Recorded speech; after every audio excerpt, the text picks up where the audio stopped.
Welcome back to the podcast. Gabe Yanes and I, we are back for our weekly episode where we talk all things family, some fitness, of course, and then maybe some business. I don't know what we're going to get into today. Well, actually, I do know what we're going to get into today because we have a list of topics we want to discuss. But I definitely wanted to discuss a recent scuba diving experience because I think I learned a lot through it. And you and I were just talking offline about how in Texas, just everybody knows that like if there's something on the ground, you got to check it before you lift it up. And I thought that's interesting. Like when you've been living in an environment for so long, you know, that's why like experience matters, right? You see a trash can down, you're not just going to go lift it up. You're going to like be a little bit more diligent and careful with it. And so I'm glad now that you've been a local Texan for what, coming on 4 years, maybe 4 years, has it been? No, it's been 3 years. 3 years. 3 years. Oh, excuse 3 years me. and some change. But after 3 years with your experiences living on a ranch, now you know better than to lift up a rock because the chances of a snake underneath are highly likely. But yeah, man, a lot to talk about today, especially with the scuba diving experience. But good morning.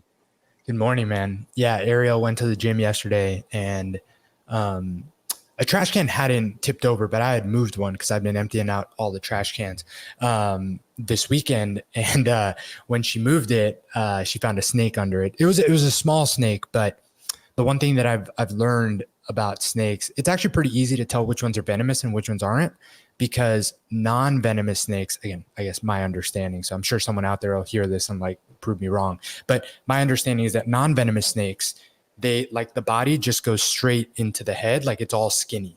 But venomous snakes, they're the ones that have like the big fat head. So like it gets skinnier towards the head, and then they have like, it almost like comes out like the symbol on like an ace card on a pack of cards, like that. That's what venomous snake heads look like. So you can pretty easily distinguish like, all right, don't want to mess with that, want to mess with that. So, well, not that you would want to mess with the snake anyway, but just be more careful with venomous ones. So I noticed that it had a big fat head, and I thought it was a juvenile rattlesnake, but according to a couple people on Instagram, because I posted a video, turns out it was a juvenile copperhead. But anyway, no bueno. And I was telling you before, like, you know, we've been here for 3 years, like we live in the country, and there are snakes everywhere. There are scorpions, there are spiders, there's all sorts of, you know, things that you don't want to mess with. And I don't mind. I'm not particularly like, you know, weird about that kind of stuff. You just have to be careful. And that's why I was telling you, like, you know better than to turn anything over or move anything outside without expecting there to be something under it. So you just have to be careful.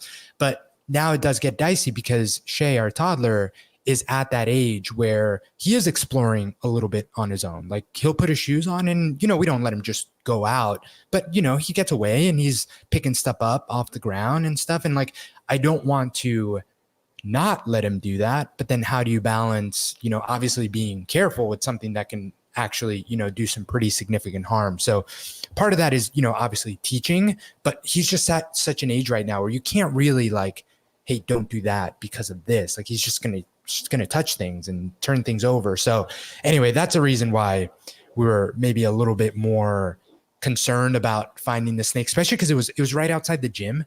We spend a lot of time in the gym. That's like the place where we're most aside from the house. So just to find him there was a little disconcerting. But if you get bit by a snake in your area, any snake, rattlesnake, copperhead, whatever, if you get like, I guess like jabbed by a scorpion, is where you live, like, do they have readily available like poison centers where like in general, is there really anything that could really get you that if you're not like due diligent and get to the hospital immediately, that could really mess you up or not really? So I think that black widow spiders, which there are a lot in Texas, are the most dangerous thing around here. Snake bites, from my understanding, like it would suck. It would be a really bad day, but I don't think it's anything that you would have to like worry about. And like, I live in the country, but I'm 10 minutes away from like a hospital, and like, you know, snake bites are pretty common here. They actually do for dogs. They have certain, like, I know our dogs are vaccinated for snake venom. I don't know how that works, but they recommend it for dogs, obviously, because they get into some, you know, they'll get into some stuff. But, and scorpions, actually, all scorpions in Texas, you don't have to worry about. I've gotten stung by a scorpion twice this summer, and it sucks, but it's kind of whatever. Whenever I go out and like mow the lawn and like kick stuff up, and I've been lucky enough to have like a scorpion land on my leg and I didn't see it. So I got stung. That sucked, but that isn't anything beyond like a painful welt for like a couple hours. But the concern is always like, it's different for a little kid. That's where, things. Yeah, dude, I wouldn't want a little kid getting stung by or getting bit or getting jabbed by a scorpion. But, black widows, I mean, obviously that's a real thing over here too, where we're at in California. That's a real thing. I remember my sister got bit by a black widow, man. It was nasty, bro. Nasty. Yeah, you don't want to get bit by any of that stuff. But again, like I've always been, it's funny because like growing up, like I've always been really big into camping and like being outside, and like bugs don't particularly bother me. Like obviously you don't want to get stung. I've gotten stung by wasps out here a bunch. Just because again, they're everywhere, and you like move something and like it's just going to happen. And it sucks in the moment, but it's not anything that like, oh my God, I can't do this. But again, with the kids, everything changes because they're going to be more curious. But I mean, I guess, even saying it out loud, like there's plenty of families here, plenty of people with kids. I'm sure it's no big deal. Yeah, dude. Speaking of which, it's funny. So, how you like think like your kid, like as they get older, and I'm sure anybody listening with kids can relate to this. Like you'll watch your kid do something and you think like, they're like, it's like the greatest thing on the planet. Yeah. You know what I mean? Like, oh my gosh, they did this. Smart. Right? He's so smart. He's so strong. He's so athletic. So oh my God. No other kid could do that. Like, wow. So we're in this scuba diving class, and I swear every single thing, day one, I had both the kids there, and then Ava, she couldn't attend for the rest of it. And so it was just Caden. And it was just so funny because every question I was asked, he would try and like raise his hand like he was in school, and it was like us and a bunch of college kids in there, and he'd answer it right. And I'd be like, yeah, but anyways, we, what I thought was really interesting about the scuba diving class, so the way it works is Caden had an interest in scuba diving for the last couple of years. You have to be 10 years old to get scuba certified. And so he turned 10 a little bit ago. So I signed up for both of us, Ava and Caden and myself, to get scuba certified. You do 3 days in the ocean, you do 3 days in the pool, and 2 days open water dives to 60 feet or 40 feet, depending on your age. So the 3 days in the pool though was really interesting because the first night I was so impressed, dude. They make you go through a, like they evaluate if you're like have the fitness level to even be a diver. So on day one, the first thing they did is they took us through like, so it started at 6 p.m. and it went till 10:30 p.m. And we did book reading from 6 to 9:30. And then we got in the water and we swam. You had to swim 200 meters nonstop. And you had to, what do you call it? Tread water for 10 minutes. And so that was like the test. So you did 4 hours of schoolwork, and then you did a 200 meter swim and 10 minutes of treading water, like without like no flotation device, right? You didn't have a neoprene suit on. You didn't have anything. You had to just show that in the pool, you could tread water for 10 minutes. And I found it to be really interesting. Like even to like, if we talk about this idea of training, but if your kid wanted to scuba dive ever, or if you did, dude, that's not like a small feat. Like it wasn't that big of a deal, but to swim 200 meters nonstop and to tread water for 10 minutes, it takes a level of fitness that's more than you'd think. You know what I'm saying? Like, and I think you should have that level of fitness if you want to scuba dive. I'm just sharing with you how I thought that was a good place to start. Yeah. I mean, I would say that's, being a swimmer and knowing what those kind of things entail. I mean, I think that puts you easily like 95th percentile of most people. I don't think most people are able to do that, honestly. Like, I mean, obviously most people, but I think like literally you're talking about like, if you were to pluck, 100 people from the US, if you're talking about, I wouldn't be surprised if more than 90 couldn't accomplish that. I agree. And so what my takeaway was from this course. And Caden had no issue. That's a lot of swimming. Oh, no. I mean, that was my least of my worries with him. And Ava, she did it too. Yeah. But they both swam, right? Like, have they been on like a team and stuff? Yeah. Okay. Yeah. Well, yeah. And like, I wouldn't, that when they said it, I was like, oh, whatever. I mean, like we were just like messing around in the water because we got bored, right? Like we're just sitting there in for 10 minutes, long ass time to tread water. If you're not like really tripping, you're just kind of like, whatever. But what I thought was interesting, there was like 8 people in our class and we had 2 instructors. And actually one of the instructors is funny. He judged me at the CrossFit Games. He was a judge at the Rogue Invitational. He just happened to be like super CrossFit, I'm sure he was guy. pumped. And so, but back to like your kids, like whatever, what I found to be really interesting is that it started to alleviate. So like you almost had like this impact where, okay, how many people are interested in scuba diving? It's already a fraction of the population. How many people then would go spend the time, energy, money to then get certified? That's another layer. Then how many people would even say, okay, can I physically even do this? Because it's frightening. So by the time you narrow it down, there was a 15-year-old, 4 college kids, and basically me and the kids, right? That was basically the class. And dude, the pool test they put you through, dude, they're pretty gnarly, man. Like I was so impressed watching everybody go through it, especially like, obviously, like I was saying, like the kids, like, oh, wow. But it was really remarkable what you had to go through. And I understand now why they do that, because I mean, there's a lot of liability. Obviously it's a life or death situation and they want to put you in like as uncomfortable as they can within reason in a pool. Right. Yeah. And then you said that there's an open water component as well. 4 open water dives. So you have to go down, you have to basically show your skills at like, 20, 30, 40, 60 feet. They won't let Caden go to 60 feet. He's limited to 40 feet until he turns 12. So, but dude, my biggest takeaway from this whole thing, and we could talk about it more, is that Caden was really interested, and so was Ava, in scuba diving, super interested. And I think as a parent, sparked that? I don't know, man. I mean, dude, Caden in particular is Ava. It's always interesting. Like, was there a friend that went on a trip and was like, hey, this was awesome? Was it something Shark Week on TV? Like, I'm always curious, like he got the wheels turning. We've been snorkeling a few times, right? Or a lot of times. And he likes the idea of just like not having to resurface, right? He likes the idea down there.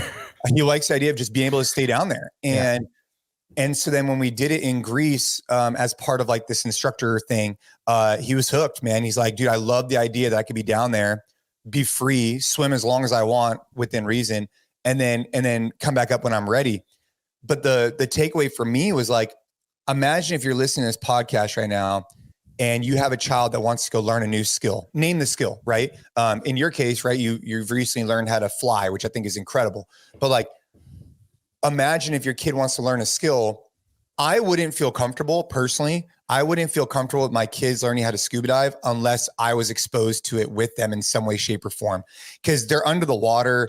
They're with an instructor, of course, but like I'd want to be there to also observe what's going on as like a second set of eyes. And it would suck if you couldn't do that because you didn't have the fitness to do it. It just was a really good reminder for me of like why I train, because it wasn't even an issue. I was able to get in the pool. I was able to go do the things. And I don't love the idea of breathing underwater. There's nothing about scuba diving that's like super appealing to me other than the fact that the kids want to do it.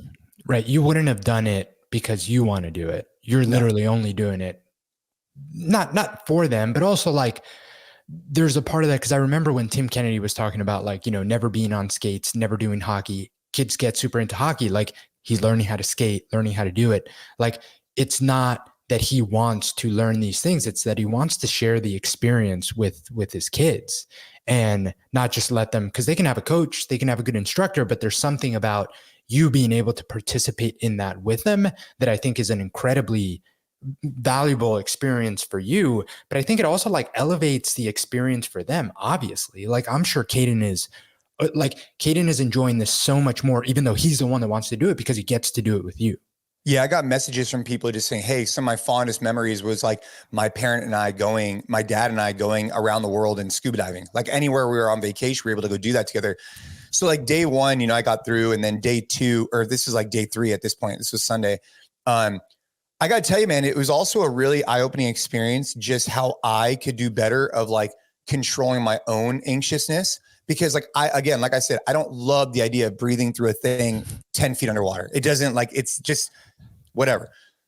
So, we got through day 1, we got through day 2, and I did fine. And then day 3, you're doing a bunch more skills, but as soon as I got in the pool, man, I started to feel like, dude, I'm fucking anxious, man. Like, I feel like my regulator is not fully turned on. Like, what's going on here? I'm not getting in the breath that I want.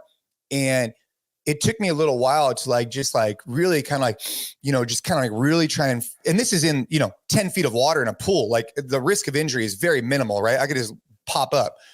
But I had to like really look within and calm myself down, which I really appreciated. And then do the focus and attention that's required in scuba. It's almost like jiu-jitsu, where like you have to be super present and focused. Otherwise, like you have big issues. And that's a really cool way to kind of like free your mind. You can't have your phone. You can't have anything. It's just like you in the water. And it was a really, really cool experience. I'd recommend anybody listening whose child shows interest to look into like the PADI certification, which is the organization that I went through. But one of the things, like the tests were super gnarly, Gabe. Like you had to, so you had to go down, like they start you off pretty easy, right? You go down, you show that you could like level out using your breath and like you could actually like hover. Then they show you all the different signs. Then they do things like, hey, you're out of breath and your partner has to give you their regulator, right? So like you have a backup regulator, you have to give it to them, which was kind of different, so you had to pull your regulator out of your mouth, put it back in. Then they do drills like if your regulator is just going crazy, how can you breathe out of it? If it's just nonstop going. Then they do drills, which I thought were really interesting, to clear your goggles. So have you ever seen that before? Mm-mm. So dude, this was like mind blowing to me. They start off with just like getting a little bit of water and they teach you how to clear them. Then the final test one is that you have to start on one side of the pool, take off your goggles, swim across the pool, put your goggles back on and then clear them fully. And like, it was stuff like that I watched Caden do. And I was like, fuck, I was like, dude, that was badass. And then obviously to be able to do it myself was pretty cool and learn those new skills. So lots of takeaways, man, but the fitness level and being able to do some with the kids was awesome. When we talk about this stuff, I think about like my upbringing and my dad a lot. And the interesting thing is back then, my dad didn't like train to be a capable like dad and be able to do these things, but he did. Like my dad was a big swimmer, and I was thinking, because you were saying that Caden just turned 10. So the swim team that I was at, and I feel like this stuff like wouldn't fly anymore, but the swim team that I was a part of, the club swim team, we actually did an open water 1 mile race that I competed in as a 10-year-old. So as a 10-year-old, 1 mile open water. And I remember this vividly. Yeah, that wouldn't fly right now. Or they'd have like 40 I feel like it wouldn't. And I did that. And it was a couple of my friends that were around the same age. There was another one that was definitely 10. And I remember that we were 10 because there was actually a 10 and under category for it. And my dad was one of the chaperones that swam kind of with the kids. And he was always able to do that stuff. He was always like, he could always run next to me when I was biking. He could always and he could go forever. And it's just interesting to think about, because I know we talk a lot now about like, this is the reason why you have to train. But I think that the times have changed to where my dad was always like super capable and able to do all those things, just because like he's always been like an incredibly active person. And I think that to me just highlights the need for training now, because you can't get that outside of it. Like my dad just always worked with his hands, always was just like getting his fitness and his movement from like life, because he never, he like enjoyed riding his bike, but he like until very recently, like now he's a part of a CrossFit gym and he gets his training and he loves that. But he was never back then when he was, raising me at the age that Caden is now, like, oh, I need to train hard to go out and do these things. He was just capable. And it's interesting how back then, different, right? Right. But it's interesting to think about, because all of those things that we talk about a lot, like he was never limited really by his fitness level, the stuff we wanted to do, hiking, camping, swimming, long bike rides. He probably had built a hedge, right? So imagine, because when did he come to the United States? 30 years ago. So when he was like 35. Yeah. Yeah. So my dad came to the United States when he was like 18. So imagine my dad would talk stories about like the way he was raised. Like, dude, he'd walk miles and miles and miles and do all, like, it was just different. Like, so imagine that hedge they started to build. Imagine your dad and the hedge he built in his fitness. You know what I'm saying? Like, because he talks about it all the time, like him growing up and how, like, if you wanted to go anywhere, he would run. If the fact that he was in the military, the fact that like, even like his walk from school back in the day, like everything was activity. And it all Everything. compounds, dude. And that's why like we need to intentionally hit the gym because we don't have that same compounding interest that other people That's get, right. you know? That's Like I right. never walked to school. Exactly. I mean, yeah, I walked a little bit, but you're taking, whether it's even public transportation or whatever, but no one now is like, hey, you got to go on this 1.5 mile ruck essentially with your book bag to go to school. Like that's not a thing. It just isn't. Yeah. It's interesting to think about. Because, I was listening to another podcast and just like how much our health is suffering now, really because of that. Like, sure, you can point to nutrition, you can point to a lot of things, but just the fact that what people are doing for their 9 to 5 has just changed so much. Like manual labor was a big part of things that just kept our bodies in check back then. And it like just doesn't exist anymore. Everyone's, sitting in the car, sitting in the office, and you sit in the car and then you come back and you sit in the couch and, rinse and repeat. So you have to go to the gym and do something. But I think that the other thing that, as I talk about this, I think that this emphasizes is the fact that you also can't just, get your workout, even if it's from the Train Hard app and it's great. Like we're designed to move all day. Like there's something to be said about like walking, about standing, about something that you can do so that you're not literally sitting all day, even if you're working out really hard for 30 to 40 minutes. Like we require more movement than that, no matter how hard you're going. And for some people, they can benefit more from just getting more like little micro doses of movement throughout the day than being super fixated on like, what am I going to do today in the gym? Like both of them serve their purposes, but I think that people also sometimes get caught up in, well, I worked out already today, so that means that I don't need to move for the rest of the day. And I think that that's kind of counterproductive as well. Yeah, man. I mean, I try and, and I'm very fortunate for what we do for a living, but I get a lot of movement in every day just because it's a part of my lifestyle, but I mean, you couldn't sit still if you needed to. No, this isn't an issue for you. You know what's funny, dude, is now the kids are getting older. So last night we're eating dinner together and Ashley's like, I don't even know what happened. Ashley's like, dude, Jason, like, bro, just come on, just finish your thought. Like, please just finish your thought. Like, get through your sentence. Like, and I was like, what? She goes, dude, the kids and I are just, we cannot, you constantly are shifting what you're talking about nonstop. You never finish your thought. And now the kids are like starting to team up on me. And it's like a whole thing. But yes, to your point, I can't still. I wanted to tell you now that, you know how I feel. Oh my gosh. I don't even know because it's just the way it is. The Train Hard 300 I did yesterday after jiu-jitsu.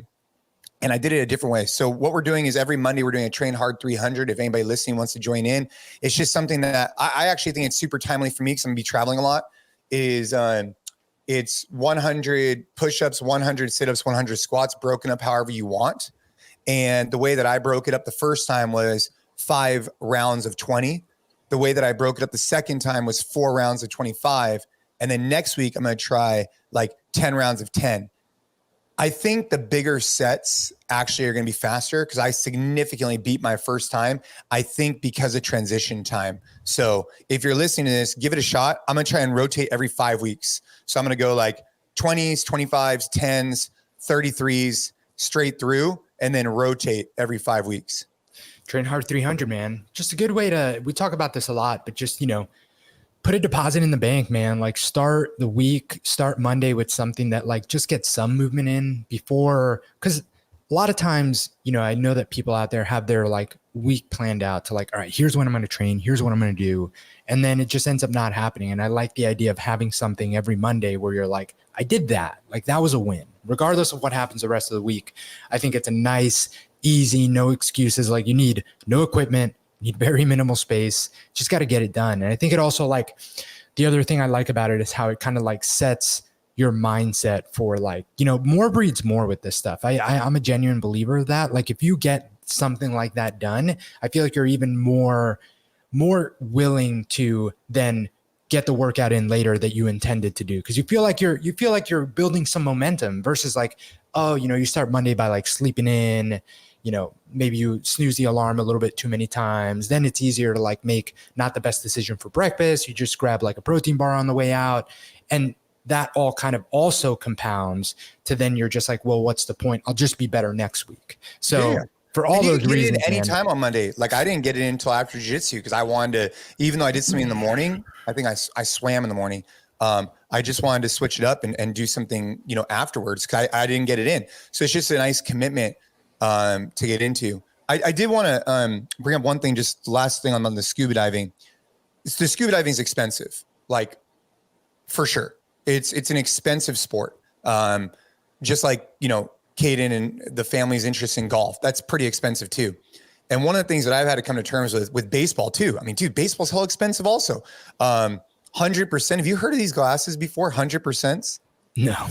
Dude. So all the kids in baseball rock like longer hair out the back of the hat, 100% glasses that are like big glasses and all the fancy, bro. I know the style. But yeah, dude, it is just like, it's so funny because now that I'm older and I'm watching these kids, it's like you could see how like that's the style. Like they identify as a baseball player, so they look a certain way, right? Hat, hair, glasses, a little bit of a sliding glove out the back pocket. It's like, bro, ridiculous. But all these things cost money, right? The reason why I brought that up is like something I've had to come to terms with, especially talking to Ashley, is like we might have things that we are interested in buying as a family, right? I don't know, redoing a room. I don't know, name the thing, right? That you want to spend money on, fancy dinners, whatever. But I think what I've narrowed it down to is that we're going to spend on things that like support the family doing things together and that are like activities that we could connect over, right? And so if you could start that as a top priority, then you could kind of trickle down. So like, where does it fall on your priority list as a family of what you want to spend money on? And I think that the number one thing that we want to spend money on as a family is anything we could do together that could connect us more, especially at these prime ages of like 7 to 17, where we only have so many weeks, months, years that they actually want to do stuff with us and they're old enough to do stuff. So I just want to say that that's something I've been reflecting on, especially with Ashley, is like, where do we want our money to be spent? We're going to prioritize those type of things. And so when you start looking at Scuba and be like, damn, dude, this is like a lot of money, or what name the thing, it's like, we're going to do it because that's where we want to prioritize. And we might not be prioritizing other things as much.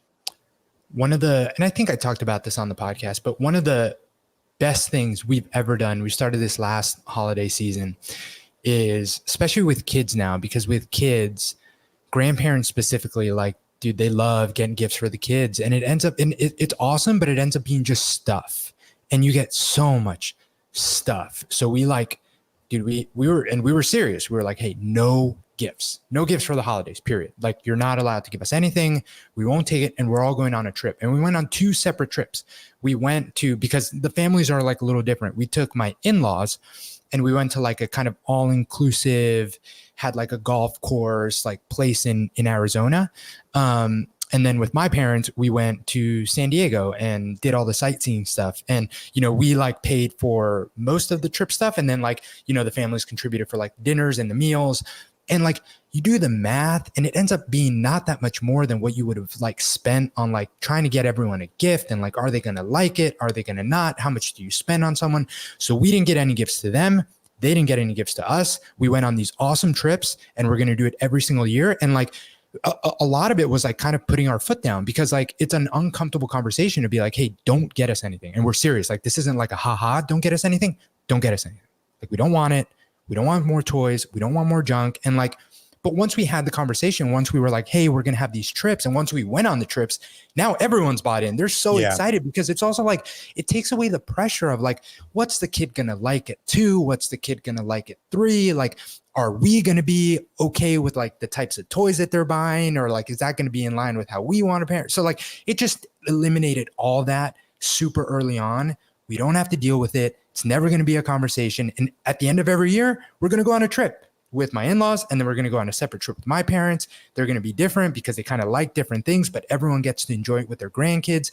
And I mean, honestly, we only did it 1 year yet. So, I mean, maybe I'll let you know in 5 years, but I can't see that ever getting old for the reasons you were saying. Like, I much rather everyone, my in-laws and my parents included, spend their hard-earned money on contributing to this thing that's just going to be like lasting memories, and you're spending time with your grandkids instead of like, what's the newest tablet or what's the newest like insert thing that they're not going to even care about in a year, that you're spending money on.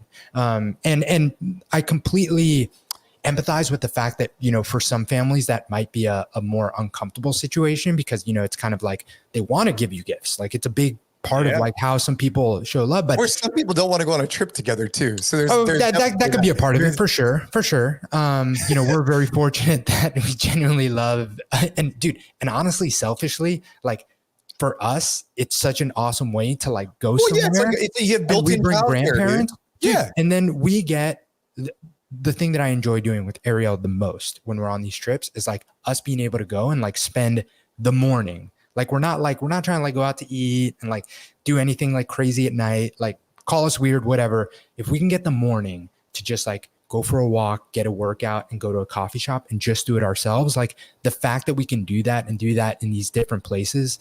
Oh man, like perfect trip. So anyway, I completely agree with what you're saying. And that to us was a way to do it because all this stuff costs money, man. And like kids are expensive.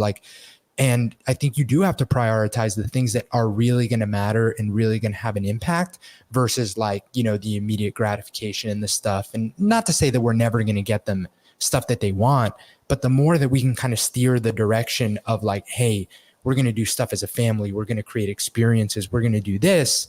I think the more everyone is going to enjoy that versus like, a Christmas tree full of presents under it and a bunch of stuff that they're like, oh my God, over the moon in that moment. And then it's like, where is that a week, 2 weeks from then? The way we've done it, I mean, we haven't been as diligent about what you just said. Ash and I just talked about, hey, we're going to plan X amount of trips a year. We're going to do this with the family. But one of the things we have done with like, this has been something we've done for years and years is like, we will create a gift that is a trip, right? So like, we'll like package it up. Like it'll be like a thing, like we'll put a box, like a t-shirt for, let's just say, for the sake of argument, Disneyland, right? I like that. Yeah. And it'll be like, hey, mom and dad, we're going to here and we're doing this together, right? Or we're going to take this cooking class together, or we're going to go do this thing together. That's what we've done. So it's a little bit of a hybrid, kind of what you're talking about, where, like my mom, for example, always gets the kids like a gift card to like Petroglyph, which is like a place where like, do you know what Petroglyph is? It's like, it's like a pottery, like it's like you like paint pottery things. Okay. I think it's like a painting thing, right? But it's an experience. You trying to explain this is the best. It's like, yeah. Or like they have this like candle place that's called something else. I can't even remember the name of the candle place, but you can like go make candles. You can go make these pottery, but at least you're doing something together. And I think that's kind of what you're talking about. But I think what you're sharing is like an even more like in-depth version of that.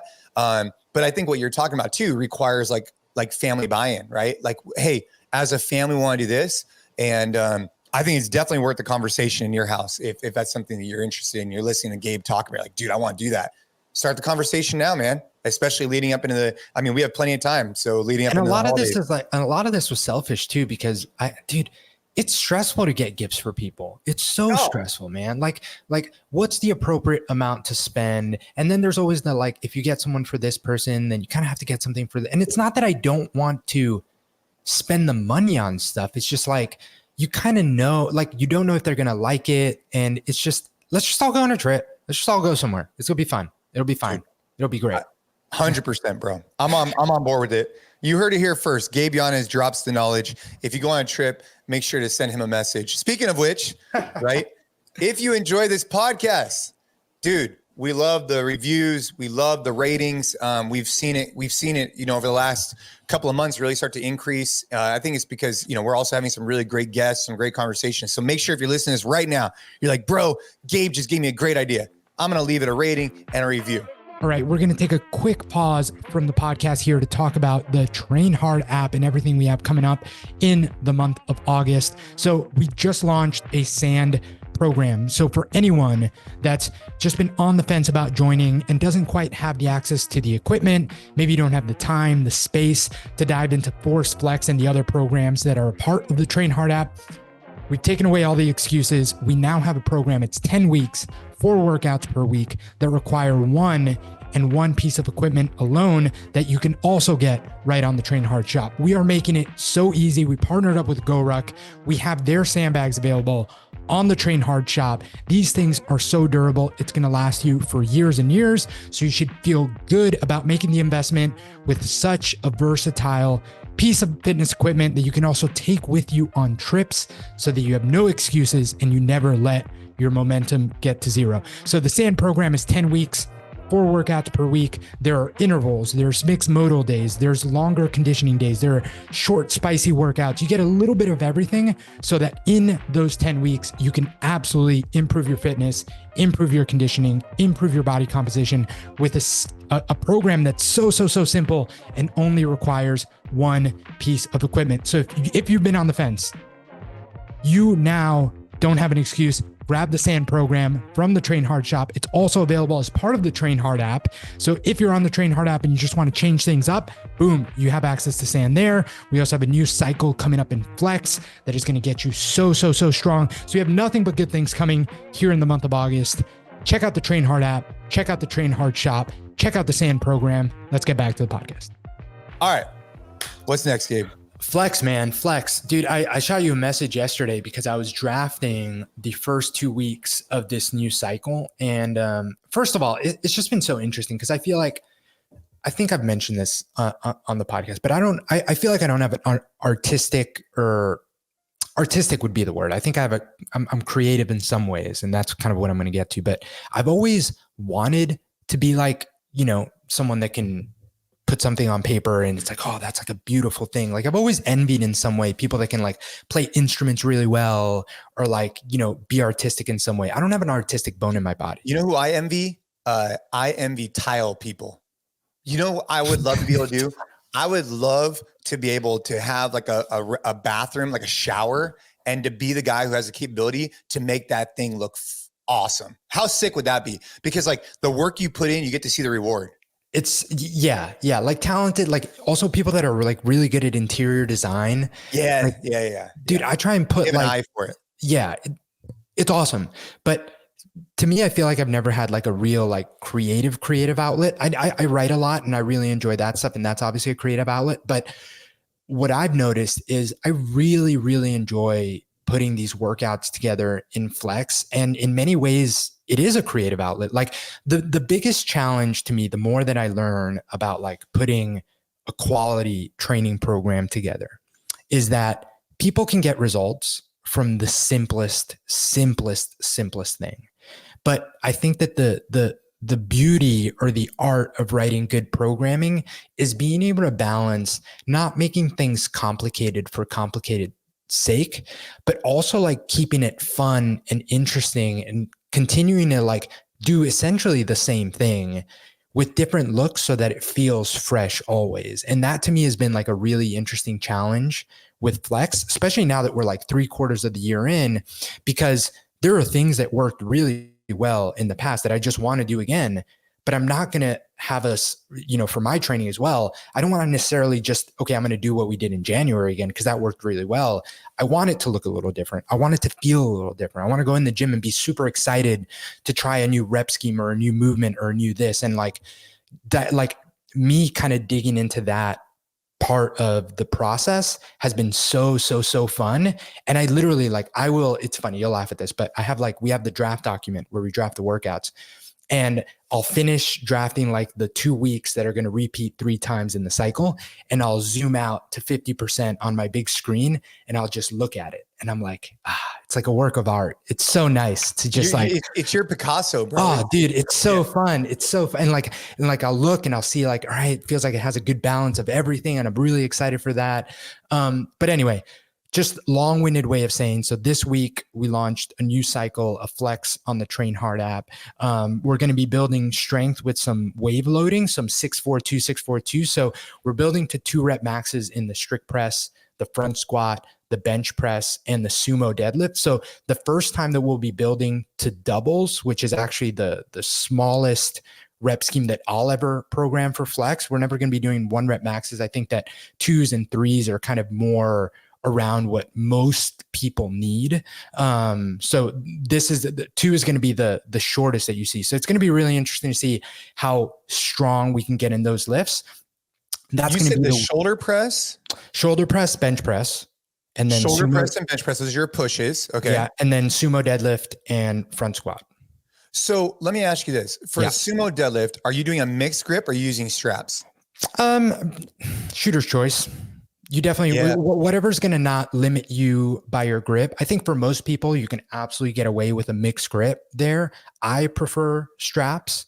But now when you do a sumo deadlift, do you prefer like more of a hip down, torso vertical position or a slightly hip up hamstring position?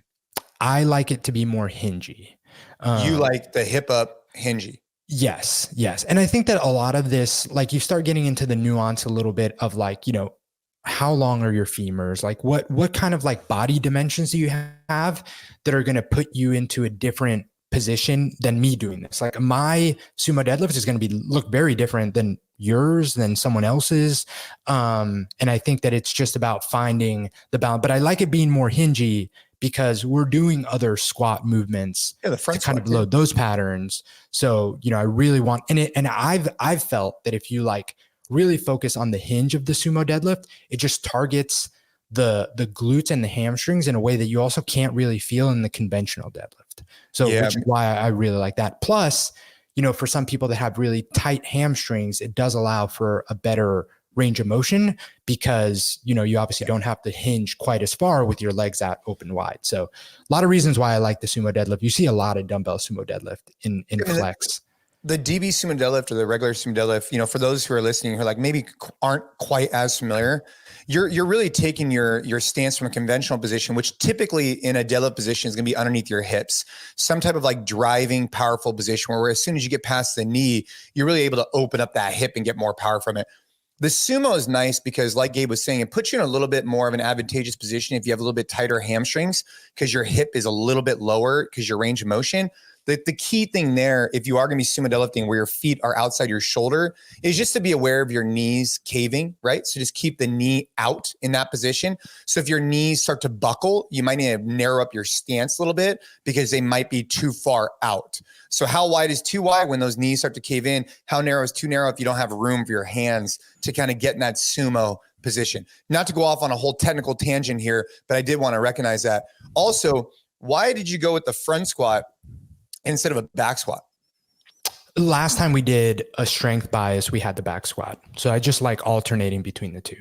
So I like the front squat over the back squat nowadays. I think for me, even though it's a little bit more, it's not like super comfortable, obviously. I like it because you could dump the weight easy. The risk of, not being able to come out of the pocket is minimal. Now, granted, you're looking at, the lowest rep scheme is 2. So you shouldn't be sinking in, you shouldn't be stuck in the bottom of the pocket. But I do think what's nice about the front squat is it encourages people that are listening to this to work that lat flexibility to get in a good front rack position, which, look, is it the end all be all if you can't get into a good front rack position? No, like whatever, like work it out. But it is eye-opening when you can't get your elbows, pointed at the wall in front of you and you need to work through that range of motion. And by the time you're done with this cycle, maybe your lat engagement or your lat and your, flexibility improves a little bit. That wouldn't happen if you're doing back squats. Plus it translates into power cleans and stuff like that more. So I like the front squat. It's great. Yeah, no, I mean, so I personally don't back squat. Ever since that's actually the move that hurt my back. I don't know if it's psychological at this point, but whenever I load something on my back, I like feel it start to come back a little bit. So I just front squat, but what I program in flex, I alternate between the two. But that's another advantage to it is that because the loading is more on your frontal plane, you're not compressing your spine as much and you're forced to keep your core a lot more engaged because if you get sloppy on a front squat, you're going to have to. And when you know it, right? Like, when you get sloppy on a front squat, 100%. You won't be able to really hold it up, especially if it's heavy. If it's heavy, you have no chance of holding the bar on your shoulders if you lose your core. But on the back squat, dude, you could be like full mashed potatoes and still technically stand up with it. Bro. But the type of force that's putting on your spine is not good. So you get more immediate feedback to make sure that you're like actually bracing the way you should. Yeah, a lot of reasons why I love the front squat. But in terms of what I actually program in flex, we alternate between the two because there's also a lot of benefits to back squatting. You can load it For a lot sure. more. High bar, low bar. Mm-hmm. Yeah. Dude, I was doing sandbag thrusters the other day, man. And just having it in your front rack is just a different beast. And so, dude, I'm excited for the wave loading, right? 642, 642. That's the cool rep scheme, because you kind of have like that wave effect. And again, like 20 to 24 reps, like that's the whole reason we did 2 cycles ago, we did the like 5x5, 6x4, 8x3, like 24 to 25, like hard reps is wildly understood to be like the sweet spot for building strength. So whenever we're biasing strength in a cycle, you're going to see that functional strength piece have some sort of scheme that's going to add to those reps. Like here, 642, 642, you have 12 plus 12, 24. So we're in that sweet spot. Now it's important to note that then that first wave shouldn't be a warm up. You need to warm up. That first 6 needs to create a stimulus. Doesn't mean it's a 6 max, 4 max, 2 max, but you want to be working for all 6 sets. So yeah, man, I'm excited about it. It's also the first time we're doing a full body split. So it's not going to be like a full on, chest and tricep day, back and bicep day. You're going to see lower body and upper body components in the bodybuilding section every single week, which I think I've talked about this, but there's a lot of benefits to approaching it that way. I'd, just make sure that people know that you're not going to feel the same, like, oh, I worked out chest yesterday, and you feel that like soreness. But the beauty of it is that you can hopefully throughout the week get more high intensity to each muscle group because you're never super exhausted and sore. So you're almost like touching everything every single day. So it's the first time we're doing that approach. If you are following Flex and have any feedback, you like the full body split, you want to go back to those bro splits, like let me know, because I know kind of what preference I have, but I'm counting on you guys to, test it out. Let me know what you think, but I'm excited for this one, man. This one's going to be fun. I like the shoulder press because I think sometimes the shoulder press could kind of be disheartening, because like, for example, for a set of 6 on a shoulder press, there's no tempo, right? It's just 6. Yeah. No tempo. Okay. I mean, dude, what do you at? 155 pounds, maybe, right? Like you. Yeah. Dude, the thing about it is, you're not lifting huge loads, but then like, it could be disheartening because you could add like 2.5 on each side and you could not get another rep. But then when you finally get it after like the, weeks of the cycle and whatnot, it feels damn good. I mean, the way I like to shoulder press nowadays, I use 3 different grips I'm pressing. I use a little bit narrower when I'm shoulder pressing, a little bit wider when I'm push pressing, a little bit wider when I'm push jerking. That's for me. So I'd go a little bit narrower because I got those triceps I want to engage. But dude, I'm fired up. I'm gonna jump in on some of those too, man, because I like it. Even though I hit force a lot, I like those movements to build my strength. And it's something that I need to be more intentional about, because it's easier for me to desire to do Metcons and sand training, all those kind of things, than it is for me to like get the weights in. So I got to do more of it. Yeah, man, it's fun whether you're following it like religiously, like, hey, this is what I'm doing and I'm going to build progressively, or if it's something where, you're either attending class at a CrossFit gym or you're following Force and you just want access to like, once or twice a week. I think that there's so much benefit to like not going for time, not, doing the thing that you're always doing, whatever that is, changing things up a little bit and being a little bit more, again, not easier because these sessions aren't easy, but just being more intentional with what it is that you're trying to grow and get stronger at, with something that really focuses on that. But yeah, man, no, I'm super excited. Love it, man. Well, I know that we're coming out of time here. We do want to touch base. Maybe we'll save this for next week, some of the Olympic stuff. I know for me, the Olympics have been cool to watch the kids. We record them, and it sounds like the men's gymnastics. So by the time this releases, obviously the Olympics, they're not going to be over, but they're going to be multiple weeks in. But dude, no, they'll probably be over. But bro, watching Simone Biles, man, like, dude, she's just on a whole different level, dude. Like the amount of elevation she gets on floor exercises are absolutely crazy. And then the swimming, dude, the swimming has been so much fun to watch, because like even at the dive shop they had swimming on, and this guy from US, I don't even know, it was like a 200 meter, and he was getting his butt kicked. He was like in 6th or 7th place and just ramped it up at the end. And everybody in the place like chanting USA. It was awesome, man. The Olympics definitely bring people together through sport, which I think is exciting. But all right, so I don't know if we have time to dive into this whole thing now, but I am curious because this has been a big kind of controversy online and stuff. And we've talked about it in regards to movies, but you said you love watching this with the kids. Where do you fall on the whole opening ceremony thing and it just being super over the top and weird? So we didn't watch the opening ceremony. After you sent a note saying that it was weird, I went and just looked up some YouTube clips and it looked over the top and weird. I think that what happens is, dude, they just try and everybody just wants to reinvent the wheel and make what they're doing original. It's man, I don't know. So I do not watch the opening ceremonies. All I watch the kids is these athletes, being the man in the arena, putting themselves out there. And I want to encourage that type of behavior. And I think it just does nothing but build national pride too. So with my kids, we watch just the sports. We will not watch the opening ceremony. Maybe in the past we had, I can't remember, but no, I just watch the sports.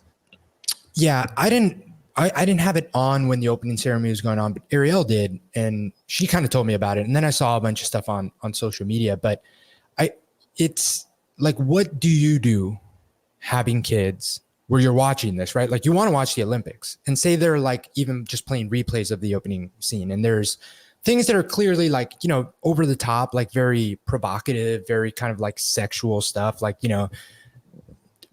do you do? Do you turn it off? Do you try and have a conversation? Do you that to me, I guess is the question, because I think it puts parents in a little bit of an uncomfortable spot because you're not expecting it. Exactly. If you make the decision to bring your kid to a rated R movie, you've made that decision. And the whole reason that there's a rating on the movie is because it might tell you there's sexually explicit content. So you're making a decision. But the thing is you as a parent can make a decision to hey, I have a now 16, 17, whatever age you deem appropriate for that type of stuff. And there's no surprise there. But when it's the Olympics, for all the reasons that you said, I would love my 10-year-old to watch this with me. We want to watch. And you wouldn't expect any odd behavior. Right. And then that comes on the TV.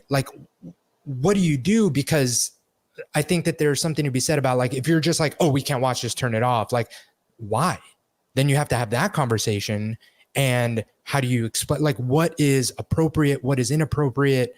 And I don't think we need to talk about the decision of the Olympics to put that stuff out and whatever. I don't care so much about that, but I do care kind of how you as a parent of kids that I think are in the perfect bubble age, right? They're in this, I think that 10 and 13, you'd probably agree is an age where they kind of are being exposed to some stuff, but they're definitely too young to for you to be comfortable with them seeing it. So how do you navigate when that stuff comes up, whether it's in something like the Olympics or whether it's, TV show that you're watching, or whether it's, your kid goes over to a friend's house and you found out that they watched X movie and that there's a scene in X movie that you wouldn't be comfortable with. How does a dad navigate that kind of stuff? I feel that's a whole nother podcast. I mean, because it is, obviously we're in that category. It's getting a little bit different now. But yeah, I mean, we would fast forward things. We would not, it's weird because at some point you get on this razor's edge, right? Where you have G-rated, you have PG, you have PG-13, and most PG-13s are totally fine. And they'll have violence and stuff, which isn't a big deal. It's the stuff that we've delayed is some of the sexual type stuff. It's too much sometimes. So if we know there's a movie with that, we just won't watch it. We'll fast forward certain parts. If we see something coming on, we'll fast forward through that. But the Olympics, it's just unfortunate you're getting put in that situation. The example would be you and I having this podcast, and maybe someone's listening to it around kids, because in general, yeah, we might swear every now and then, but we're not talking about super vulgar, weird stuff. And then all of a sudden we did out of nowhere. That'd be hard. If you're a parent and you're in that situation because you wouldn't expect it. We took Kaden and Ava, this is a couple of years ago, to the newest James Bond. And we looked up the reviews. It was PG-13. We're dude, it's just going to be a little bit violent, but it's all good. Bro, we were in there for 7 minutes. And I don't know if you know the opening scene. There's this guy wearing a creepy mask who goes in and shoots this person. And dude, the kids were the mask guy freaked him out, right? So sure enough, 10 minutes into the movie, we end up leaving. And I know for a fact, people in that movie theater those guys, we were those people, but it was, anyways. But yeah, we should save a whole different episode to start talking about some of this stuff. Cause I know we got a jam here in a second. Yeah, man. It's just kind of one of the, obviously, the age of our kids, like it's not something we have to be concerned about, but I do wonder, I always like asking you questions and getting the cheat code on someone that's already kind of gone through all this. Cause I think that it's tough things to navigate. Especially with some of the stuff that I think has become, whether you agree or disagree with it, a little bit more mainstream and out there. So yeah, I was talking to a doctor yesterday, and he was talking about how young kids are, where now the biggest problem is like, if you're not sending, pics of your whatever, like you get considered like a little kid. Like it's really becoming more and more desensitized and extreme. And we get to, we might need to have someone on and talk a little bit more about that, because it's something that I'm deeply involved in at this point today, just, cause especially with a 13-year-old, and it's definitely worth noting. But dude, oh man. Yeah. Scuba, all kinds of things today. If you're listening to the podcast, man, we just want to say thank you. We just want to give you a big shout out. We launched Train Hard in January, really as our way of kind of helping people train, protect, provide, have programs that really help them. And we launched this podcast, with Jason Khalipa Podcast from what it was before. I don't know. What was it, like a year ago? I don't know, something like that. And the goal has always been to bring on people that could share insight. And so go back, check out the other episodes. We have some really, really, really good ones, I think. If you're interested in kids in training, go listen to Kelly Stray. If you're interested in just awesome stories about, all kinds of stuff, go listen to Chris Henshaw. There's all kinds of different stories we have and different people on the podcast that Gabe and I really look up to. So make sure to check those out. Keep checking out our episodes, and we'll see you again next week for another great episode, and appreciate you guys.